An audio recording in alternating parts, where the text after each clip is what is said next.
Yeah, we ain't the predators. We're the prey. You ready? Ready. It's not any of the usual suspects. What do you want me to do? What I do bear a grudge.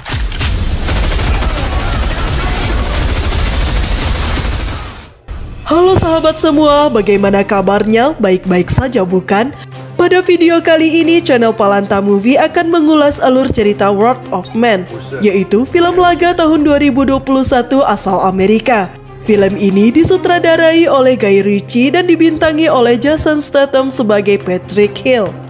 Film yang berdurasi 1 jam 58 menit 56 detik ini mengisahkan seorang petugas pengantar uang bernama Patrick Hill. Hingga suatu hari, Hill bersama rekannya yang sedang bertugas dihadang oleh perampok bersenjata. Dengan kemampuan yang dimilikinya, ia berhasil menggagalkan aksi perampokan. Kejadian itu membuat rekan-rekannya terkejut dan mulai mempertanyakan identitas serta jati diri Hill yang sesungguhnya. Misteri dan kisah kelam yang pernah dialami Hill perlahan mulai terungkap. Kematian tragis putranya membuatnya melakukan segala cara untuk menuntut balas. Hill berupaya mencari pelaku yang telah membunuh anaknya bahkan sampai merubah identitas aslinya. Bagaimana kisah lengkap film tersebut? Simak videonya sampai habis. Bagi sahabat yang belum menonton filmnya, disarankan menonton film tersebut terlebih dahulu karena menonton film secara utuh jauh lebih baik. Tanpa berlama-lama, kita langsung ke isi ceritanya.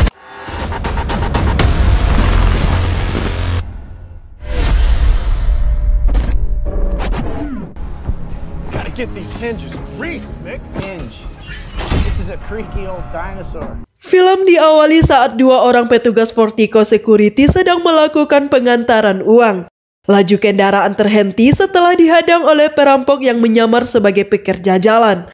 Para perampok menodongkan senjata dan memotong pintu mobil menggunakan las. Mereka kemudian meledakkan granat kejut atau flashbang sehingga mengganggu penglihatan dan pendengaran para petugas. Para petugas tersebut dipaksa turun dari kendaraan, sementara itu para perampok memindahkan tas berisi uang ke mobil mereka.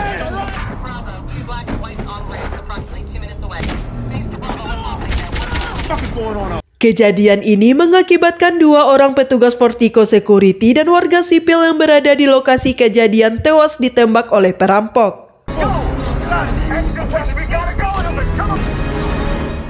Scene beralih.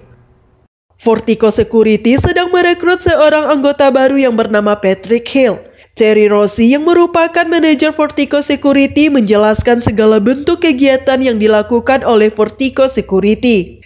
Dia juga mengatakan bahwa beberapa waktu lalu telah terjadi tragedi yang menyebabkan dua orang petugas mereka terbunuh dan sampai sekarang pelakunya masih belum diketahui. We lost a couple of guards a while back.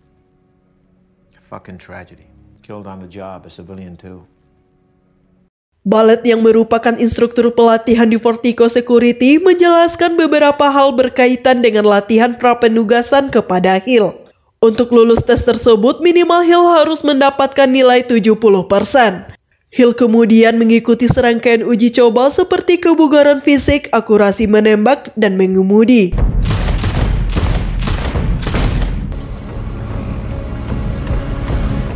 Dari hasil latihan uji coba itu, Hill berhasil lulus dengan nilai minimal 70%. Pada hari pertama kerjanya, Hill bersama Dave, Boy Sweet, dan Ballet mendapatkan tugas untuk mengantarkan uang.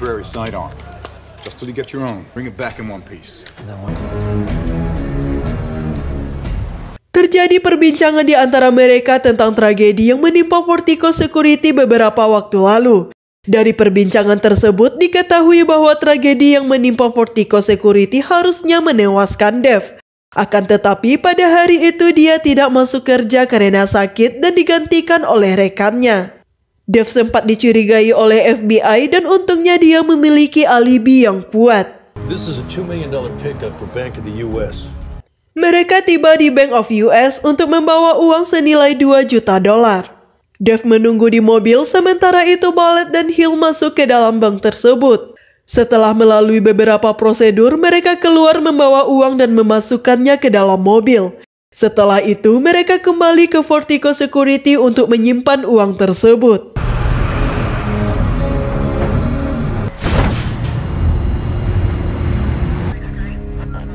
Wakey, Sticky.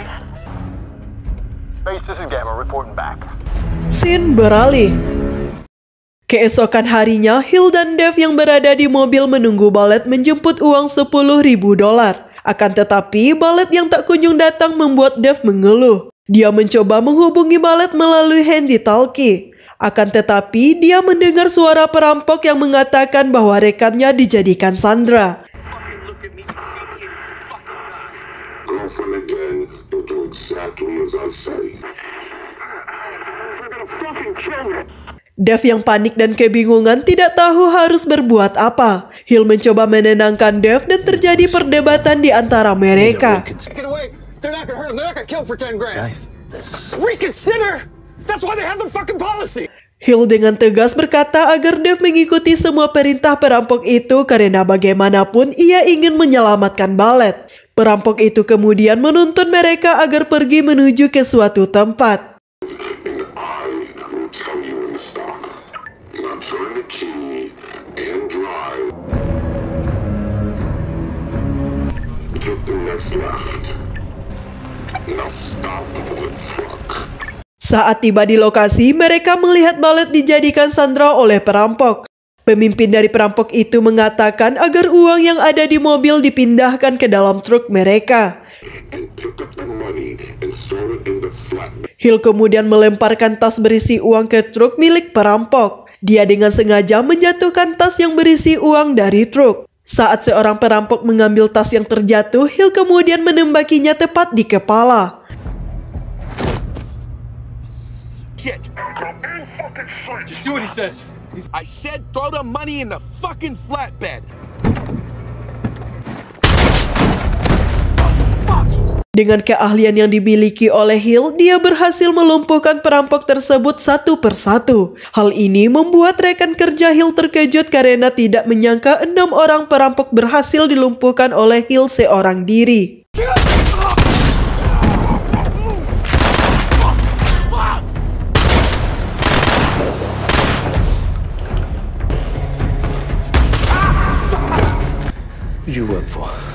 Akibat kejadian itu, FBI datang ke Vertigo Security dan melakukan penyidikan. FBI mengajukan beberapa pertanyaan terkait aksi yang dilakukan oleh Hill. Your training scores were decidedly average. Shooting was unambiguously precise, yet barely even passed.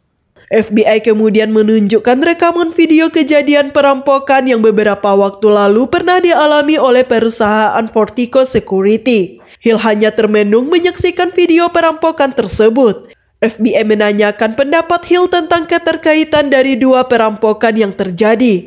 Hill yang seperti menyimpan sesuatu saat menyaksikan video tersebut menjawab tidak tahu. Any connection, Mr. Hill? Mr. Hill? Anything ringing a bell? No. All right, Mr. Hill. We'll pick this up another day. Terry berkata kepada Hill bahwa dirinya akan dipindahkan ke bagian administrasi. Dia juga menyarankan agar Hill pergi menemui psikiater. Akan tetapi Hill merasa keberatan dan ingin tetap bekerja melaksanakan tugasnya. Di saat Terry dan Hill berdebat, Black Holes, pemilik Vertigo Security, datang dan mengucapkan terima kasih kepada Hill karena melakukan tugasnya dengan sangat baik. Dia juga menambahkan bahwa Hill pantas mendapatkan penghargaan atas kinerjanya. Holtz mengatakan kepada Terry bahwa Vertigo Security sangat membutuhkan orang seperti Hill. Scene beralih. 3 bulan telah berlalu. Hill dan Ballet yang sedang bertugas mengantarkan uang dicegat oleh perampok bersenjata. Perampok tersebut memenuhi mobil dengan asap hingga membuat Ballet sesak nafas dan harus keluar dari mobil.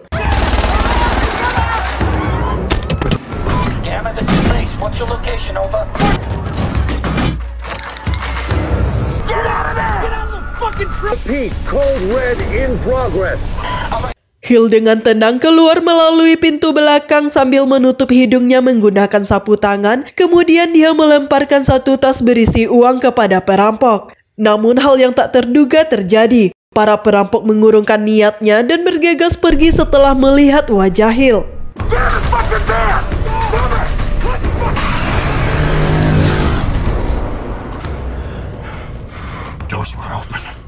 Setelah kejadian itu, Terry yang merasa aneh mengenai kejadian tersebut meminta penjelasan Hill. Namun sebaliknya, Holtz memiliki pandangan yang berbeda. Dia menganggap apa yang dilakukan oleh Hill merupakan sesuatu yang sangat luar biasa dan merasa puas dengan kinerja Hill. Sementara itu, Ballet menceritakan peristiwa perampokan yang dialaminya kepada Dev. Dia mengatakan bahwa perampok tersebut seperti mengenal Hill dan merasa takut dengannya. Seolah-olah mereka melihat Hill sebagai roh kegelapan. Di tempat lain, Hill sedang meminta keterangan kepada Dana yang juga merupakan petugas di Vertigo Security. Hill bertanya tentang sejumlah uang yang didapatkan oleh Dana. Dana menolak untuk memberitahu asal-muasal uang tersebut. Hill kemudian menembak bantal kursi yang ada di samping Dana dan membuatnya ketakutan. Please stop. Sit down. Dana kemudian menceritakan bahwa uang yang didapatnya dianggap uang hilang dan sebelumnya sudah disahkan oleh staf Grande Liquor. Uang senilai $125.000 tersebut dia jadikan sebagai uang pensiunnya. Hill menegaskan bahwa dirinya adalah seorang pendendam. Dia tidak akan ragu menyakiti orang-orang terdekat Dana jika Dana berbohong. On the table's a picture of your parents. I know you love. Scene beralih. Saat ini film menceritakan tentang kejadian 5 bulan sebelumnya, yaitu kejadian di mana kasus perampokan bersenjata yang dialami oleh Vertigo Security dan pembunuhan terjadi. Di sini pertanyaan tentang motif dan jati diri Hill mulai terungkap. Tujuan Hill bergabung dengan Vertigo Security adalah untuk mencari para perampok yang telah membunuh anaknya. Saat itu, ia mendapatkan tugas mendadak untuk mengawasi mobil milik Vertigo Security yang akan mengantar uang. Akan tetapi, perampokan itu juga mengakibatkan anaknya Hill menjadi sandra karena mobil yang terparkir dekat dengan lokasi perampokan. Keep the doors locked. Don't go anywhere. Yeah.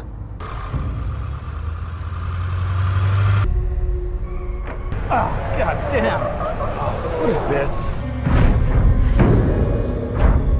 Fucking car! Get hands! Face down on the ground right now! Fuck!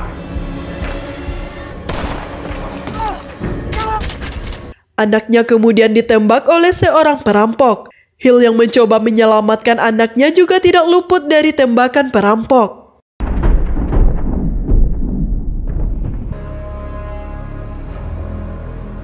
3 minggu setelah kejadian itu, Hill yang dirawat di rumah sakit akhirnya sadar dan harus menerima kenyataan pahit bahwa anaknya tak bisa diselamatkan. Sementara itu, istrinya merasa terpukul karena kehilangan putranya dan menyalahkan Hill atas kejadian itu. You are a cold. You killed our son. Di tempat lain, Hill berbincang dengan King yang merupakan seorang agen FBI. King memberikan beberapa gambaran atau petunjuk yang berkaitan dengan peristiwa perampokan yang terjadi. Here's a shit list. Knock yourself out.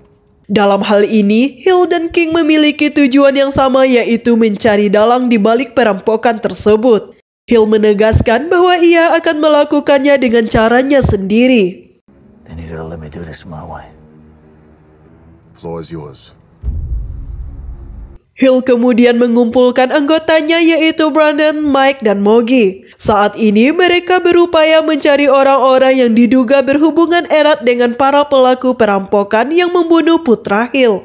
Dari hasil pencarian mereka, akhirnya mereka mendapatkan sebuah nama yaitu Gashi bersaudara. Informasi ini mereka dapatkan setelah melakukan interogasi kepada Jerome. You know who the fuck I am? Bag him.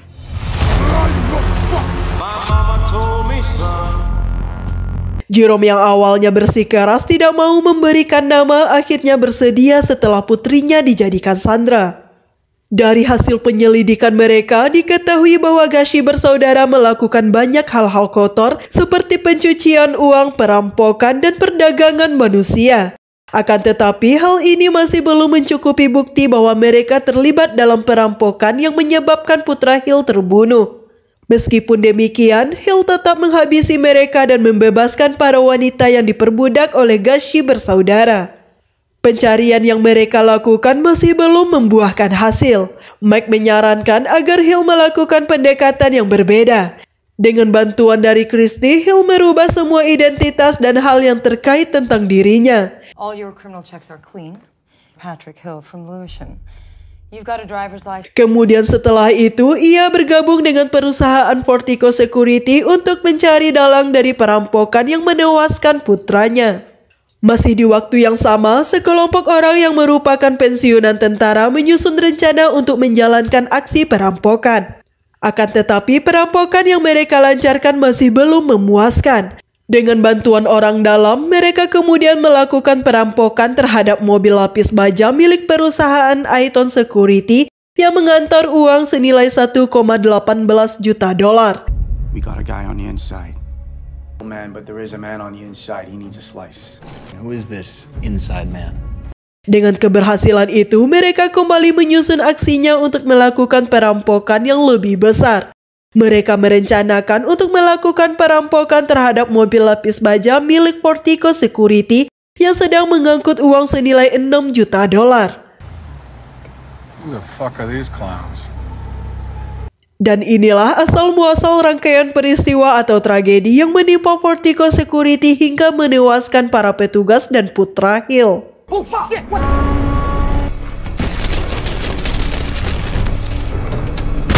Yo, out of the fucking car! 2 minutes away. 2 units dispatched. Face to the fucking ground! Tires now! Fuck!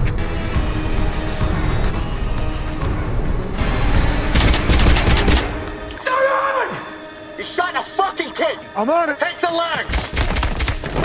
Okay, we got 1 minute. Let's go! Scene beralih. 5 bulan kemudian, para perampok tersebut kembali berencana untuk menjalankan aksinya.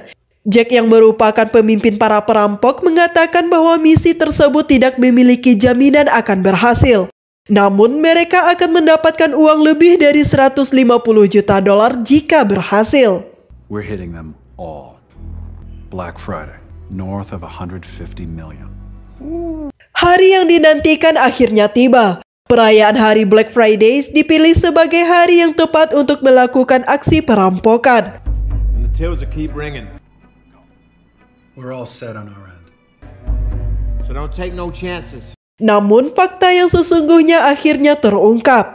Saat Hill dan Ballet melakukan pengantaran terakhir mereka, Ballet mengatakan kepada Hill bahwa dirinya terlibat dalam perampokan Fortico Security sebelumnya. Dialah orang yang memberikan informasi kepada rekan-rekan perampoknya mobil mana yang akan dirampok. Ballet juga menambahkan bahwa saat ini dirinya dan rekan-rekan perampoknya akan melakukan perampokan terhadap depot penyimpanan uang milik Fortico Security.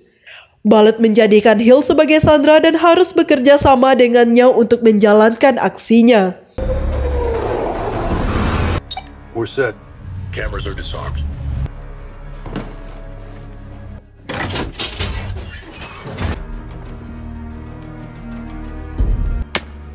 You'll see tomorrow. If you're a good boy today,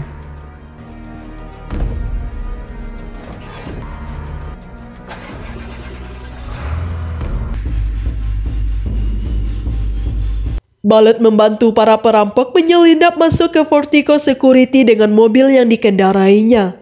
Setelah berada di dalam area penyimpanan uang, para perampok melancarkan aksinya. Hey, Bullet. All good? Move now, move. Go. Make a sound.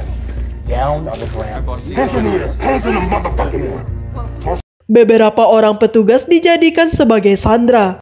Aksi tembak-menembak antara perampok dan petugas keamanan tidak terhindarkan. Pihak keamanan semakin terdesak dan tewas tertembak. Hal ini dikarenakan para perampok menggunakan rompi anti peluru lengkap yang canggih. Bullet, get down! Nobody fucking move! Don't do it!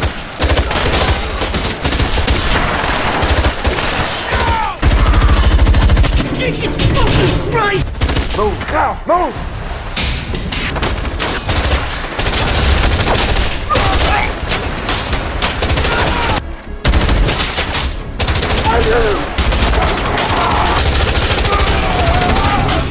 Dana dan Stuart yang merupakan petugas keamanan Vertigo Security mencoba menghubungi kepolisian dan tim SWAT untuk meminta bantuan. Seorang petugas keamanan mencoba menembak seorang perampok namun tembakannya tidak berhasil melumpuhkan lawan.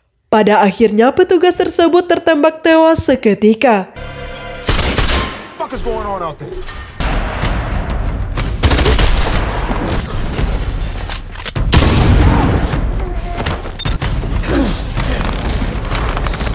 Kesempatan ini dimanfaatkan oleh Hill untuk membunuh seorang perampok dan merebut senjatanya. Kemudian dia melepaskan rekan-rekannya yang terikat. Hill kemudian memulai aksinya, dia mengenakan helm anti peluru dan senjata milik musuh. Seorang perampok yang sedang memasukkan uang ke mobil tidak menyadari kedatangan Hill dan Hill kemudian menembak perampok tersebut. Who's firing? Para perampok yang menyadari ada sandera yang lepas bersiap-siap untuk meninggalkan lokasi. Perkelahian terjadi antara Hill dengan perampok lainnya. Hill berhasil membunuhnya meskipun kaki Hill tertembak.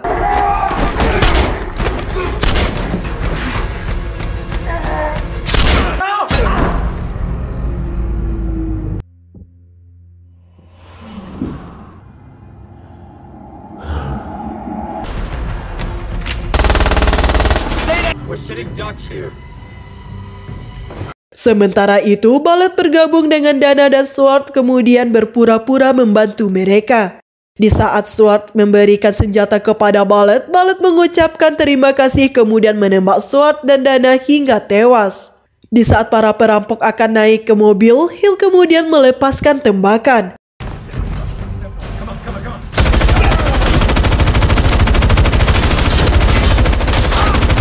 Di saat yang sama, Dave datang membantu dan berhasil menembak salah seorang perampok. Tiba-tiba Bullet datang dan menembak Hill hingga Hill pun terjatuh.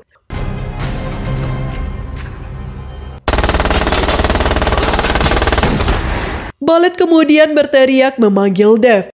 Dave yang tidak tahu bahwa Bullet bersekongkol dengan perampok pun kemudian ditembak oleh Bullet. Saat ini perampok yang tersisa tinggal 3 orang yaitu Jack, Chen, dan Bullet.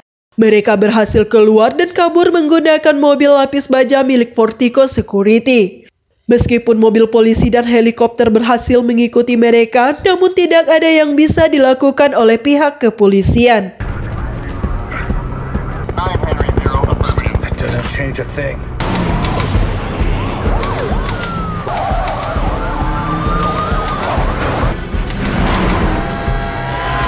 Setiba di lokasi yang direncanakan, mereka langsung memindahkan uang tersebut ke lorong bawah tanah. Okay, I'll get the boss. Jack yang merupakan pemimpin perampokan mengalami pendarahan karena luka tembakan di leher. Jen yang memiliki niat jahat kemudian membunuh Jack yang sedang terluka. Strange things happen to men. Bullet bertanya tentang Jack kepada Jen. Jen berkata bahwa Jack telah tewas. Jen dan Bullet kemudian tiba di lorong bawah tanah di saat mereka akan memindahkan tas berisi uang ke mobil. Jen lebih dahulu menembak Bullet. Jen bermaksud untuk menguasai uang hasil perampokan itu untuk dirinya sendiri. Ia akhirnya berhasil melarikan diri dengan sebuah mobil dan uang hasil perampokan.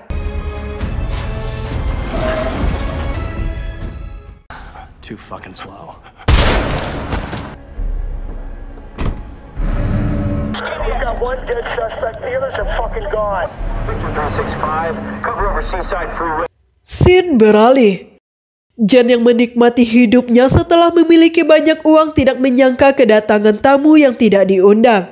Di sana tampak Hill sedang duduk sambil memegang senjata dan menyuruh Jen untuk membaca laporan medis putranya. Catatan medis menyebutkan jenis peluru yang bersarang dalam tubuh putranya hingga menewaskannya. Peluru-peluru tersebut menyebabkan paru-paru gagal berfungsi, menembus hati, merobek limpa dan mengoyak jantung putranya. Hill kemudian membalas kematian putranya dengan cara menembak hati, paru, limpa, dan jantung milik Jen. What the fuck do you want? Insoluble. The lungs. Spine. pencarian pelaku dan pembalasan dendam terhadap pembunuh putranya telah berakhir. King yang merupakan anggota FBI mengambil alih kasus tersebut dan Hill pun pergi bersama temannya. Film pun tamat. Nah sahabat, demikian alur cerita film Wrath of Man. Dari film tersebut ada pesan tersirat yang dapat diambil, diantaranya tindakan pencurian dengan kekerasan atau yang dikenal dengan istilah merampok merupakan perilaku tercela. Tindakan ini tidak hanya sekedar mengambil paksa barang milik orang lain, akan tetapi kerap kali diiringi dengan ancaman pembunuhan, penganiayaan, penyiksaan baik secara fisik maupun psikis. Meskipun awalnya tindakan itu hanya merugikan korban atau orang lain, namun pada akhirnya itu akan berakibat pada diri sendiri, bahkan keluarga dan orang-orang yang dicintai. Apapun alasan dari tindakan tersebut tidak bisa dijadikan pembenaran. Apalagi motif perampokan tersebut hanya untuk memuaskan nafsu duniawi. Semoga kita selalu terhindar dari niat-niat jahat, baik yang berasal dari diri sendiri maupun orang lain.